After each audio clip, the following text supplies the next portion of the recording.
বন্ধুরা, শীতের টাইমে এই গোকুল পিঠার রাজা যদি একবার না বানিয়ে খাও তাহলে কিন্তু খুবই মিস করবে। এতটা সুন্দর হয় খেতে, একবার খেলে মন চাইবে বারবার খেতে। আর দেখেই বুঝতে পারছো কতটা নরম তুলতুলে হয়েছে। তো আবারও একটা নতুন রেসিপিতে তোমাদের স্বাগত বন্ধুরা। আজকে আমি নিয়ে চলে এসেছি গোকুল পিঠার রেসিপি নিয়ে, যেটা খেতে হয়েছিল অসম্ভব মজার আর বানানো একদমই সোজা। বাড়িতে থাকা কয়েকটা উপকরণেই রেডি হয়ে যায়। তো চলো প্রথমে আমি পুরটা বানিয়ে নিই। তো গ্যাস ওভেনে একটা কড়াই চাপিয়ে দিয়েছি। এই কড়াইয়ের মধ্যে দিয়ে দেবো এক মালা নারকেল কোড়া। এরপর এর মধ্যে আমি অ্যাড করব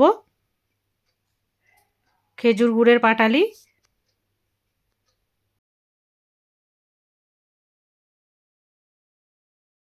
তো পাটালিটা দেওয়ার পর ভালোভাবে এটাকে আমি মিক্স করে নেব।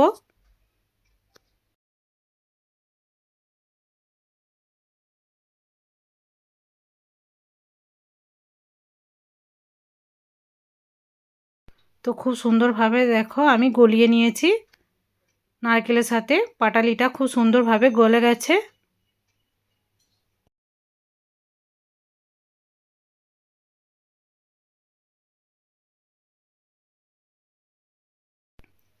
তো অনেকটাই কিন্তু চ্যাটচ্যাটে টাইপের হয়ে গেছে, আরও একটু এটাকে রান্না করে নিতে হবে।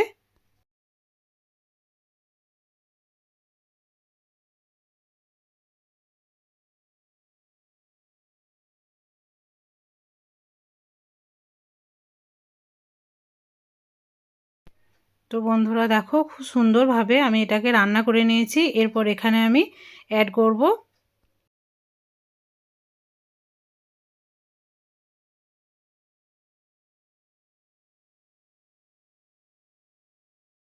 এক প্যাকেট গুঁড়ো দুধ। এতে খেতে কিন্তু খুব সুন্দর লাগবে, তার জন্য দিয়েছি। গুঁড়ো দুধটা দেওয়ার কারণে এর স্বাদটা কিন্তু খুব সুন্দর আসবে, তার জন্য আমি এখানে দিয়েছি।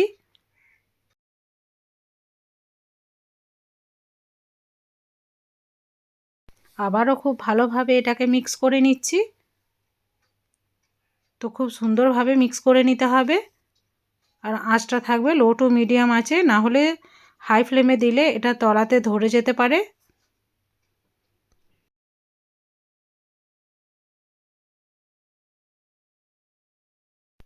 তো বন্ধুরা এবার রেডি হয়ে গেছে। এবার এটাকে নামিয়ে আমি একটা পাত্রে ঠান্ডা করে নিয়েছি। তো দেখো রেডি হয়ে গেছে ও ঠান্ডাও হয়ে গেছে। এরপর এখান থেকে আমি ছোট ছোট করে বলের আকারে করে নেব। তারপরে হালকা হাতে একটু প্রেস করে চ্যাপটা করে দেবো। তো প্রথমে আমি স্টাফিংগুলোকে রেডি করে নেব গোকুল পিঠার। তো একটা আমার রেডি হয়ে গেছে, একটা প্লেটের মধ্যে আমি রেখে দিয়েছি। আবারও একটা বানিয়ে তোমাদেরকে দেখাচ্ছি। তো প্রথমে গোল করে তারপরে হাতে করে প্রেস করে চ্যাপটা করে দিতে হবে। সেমভাবে আর একটাকেও বানিয়ে নেওয়া আমার হয়ে গেছে। এটাকেও আমি এক সাইডে রেখে দিচ্ছি।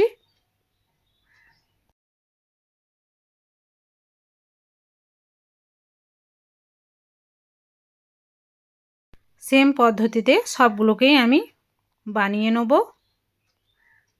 আর দেখো সবগুলো আমার বানানো হয়েও গেছে।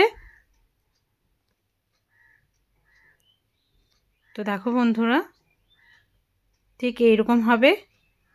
এরপর পিঠার জন্য একটা শিরা আমাকে তৈরি করে নিতে হবে। তার জন্য গ্যাস ওভেনে একটা আমি বাটি চাপিয়ে দিয়েছি। এরপরে এর মধ্যে 1 কাপ পরিমাণ আমি দিয়ে দিয়েছি চিনি।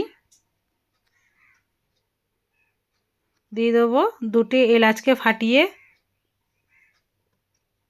এরপর 1 কাপ সমান আমি জল এখানে অ্যাড করে দেবো। মানে এখানে চ্যাটচ্যাটে টাইপের কোনো না, চিনিটা গললেই রেডি হয়ে যাবে শিরা।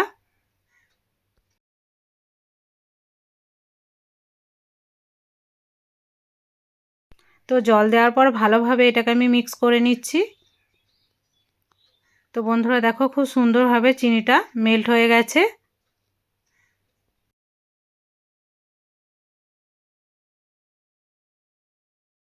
তো শিরা আমার রেডি হয়ে গেছে, দেখো খুব সুন্দরভাবে ফুটে গেছে। এটাকে নামিয়ে আমি এক সাইডে ঢাকনা ঢাকা দিয়ে রেখে দেবো। তো চলো এবার ব্যাটারটা বানিয়ে নিই। তাই এখানে আমি 1 কাপ পরিমাণ ময়দা নিয়েছি।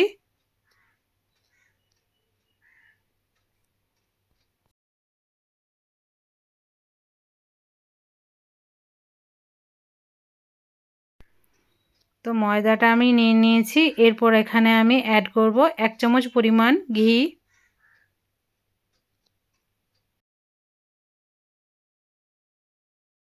ঘি দেওয়ার পর এখানে আমি কিছুটা পরিমাণ লবণ দিয়েছি, মানে স্বাদ মতো লবণ। এরপর ভালোভাবে ময়ান দিয়ে দেবো আমি। ময়দাটাকে ঘিয়ের সাথে ভালোভাবে মেখে নিতে হবে।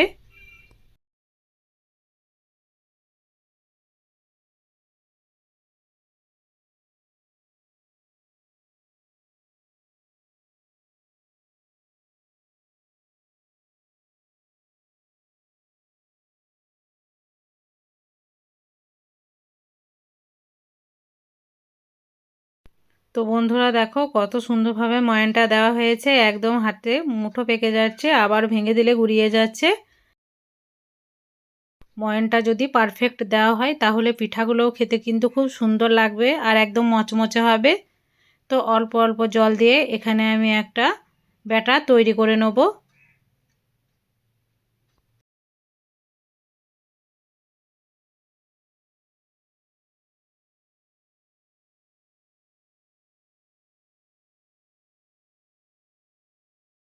আর অল্প অল্প করে জল দেবো আর হুইক্সের সাহায্যে ভালোভাবে এটাকে মেখে নেব।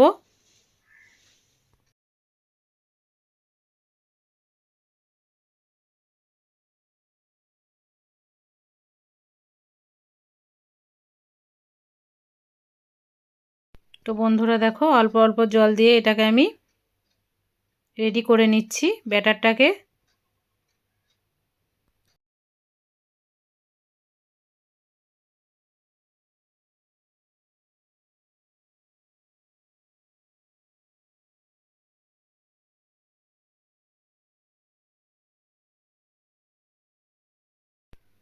খুব সুন্দরভাবে ব্যাটারটাকে আমি রেডি করে নেব।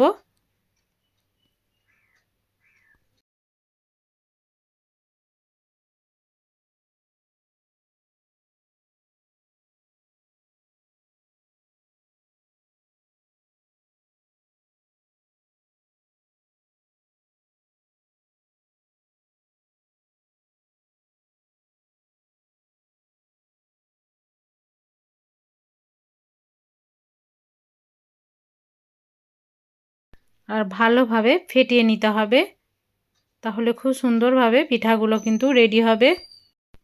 তো ব্যাটার এবার আমার রেডি হয়ে গেছে। ব্যাটারের ঘনত্বটা দেখাচ্ছি। তো দেখো ঠিক এই রকম হবে। তো দেখো বন্ধুরা ঠিক এই রকম হবে, যেমন মালপোয়া তৈরি করতে ব্যাটারের প্রয়োজন হয় ঠিক সেই রকমই হবে। তো আবারও ভালোভাবে এটাকে আমি ফেটিয়ে নেবো আর একবার।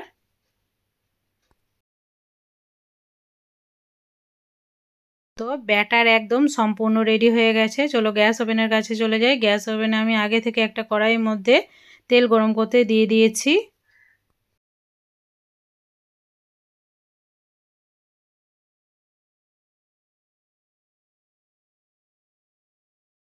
তেল এবার খুব সুন্দরভাবে গরম হয়ে গেছে। এরপর একটা আমি দিয়ে দিলাম সেই পুর নারকেলের। এরপর ভালোভাবে কোট করে নেব। সুন্দরভাবে একটা চামচের সাহায্যে ঠিক এইরকমভাবে দিয়ে দিতে হবে। তো আর একটাকেও বানিয়ে তোমাদেরকে দেখাচ্ছি। দেখো ঠিক এইরকমভাবে নিয়ে নিয়েছি আমি পুরটাকে। এরপর ভালোভাবে কোট করে নিয়েছি সেই ব্যাটারের মধ্যে, আবারও দিয়ে দিয়েছি। সেম পদ্ধতিতে সবগুলোকেই বানিয়ে নিতে হবে।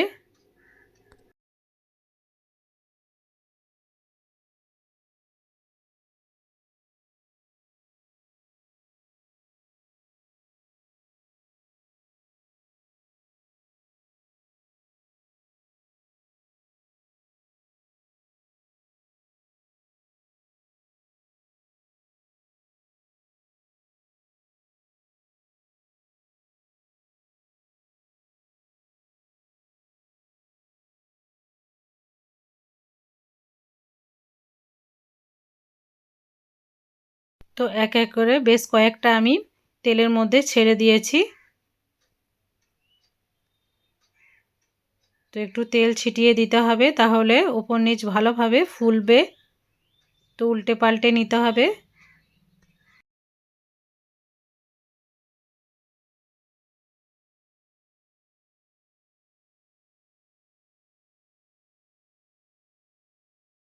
আর দেখো বন্ধুরা, দেখি বুঝতে পারছো কতটা সুন্দর লাগছে।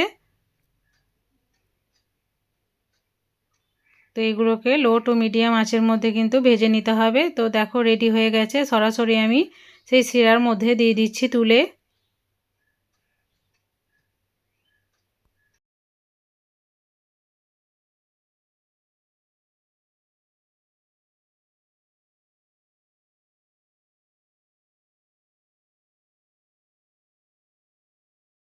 তো সবগুলোকেই দিয়ে দিয়েছি, আর বাকিগুলোকেও সেম প্রসেসে আমি ভেজে সেই রসের মধ্যেই দিয়ে দিয়েছিলাম। এরপর চলো বন্ধুরা, এগুলোকে সার্ভ করে দেখাচ্ছি তোমাদেরকে।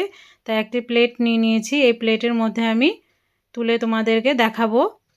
দুর্দান্ত রেসিপিটা অবশ্যই বাড়িতে বানাবে আর বাড়ির সদস্যদের সঙ্গে উপভোগ করবে। 100% গ্যারান্টি সহকারে বলছি, সবাই তোমার প্রশংসা করবে। বাচ্চা থেকে বড় সবারই প্রিয় হবে এটা।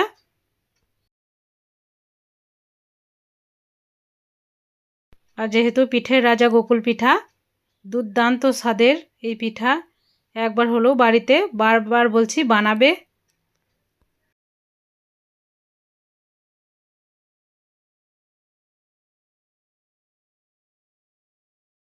তো দেখো তোমাদেরকে আমি দেখাচ্ছি একটা ভেঙে। খুব সুন্দর হয়েছিল, নরম তুলতুলে। আর প্রত্যেকটা পিঠাতে কিন্তু রস ঢুকেছে, একদম রসে টইটুম্বুর হয়ে গেছে। তো আমাদের খুশবু একটা খেয়েছে, ও খেয়ে আমাকে বলছে দুর্দান্ত হয়েছে। তো বন্ধুরা, বাড়িতে ছোট বাচ্চাদেরকে তৈরি করে খাওয়াবে, তারা তোমার প্রশংসা অবশ্যই করবে। তো আজকের রেসিপিটা তোমাদের কাছে কেমন লাগলো সেটা অবশ্যই কমেন্টের মাধ্যমে জানাবে। ভিডিওটাকে ফুল ওয়াচ করবে, চ্যানেলটাকে অতি অবশ্যই সাবস্ক্রাইব করবে।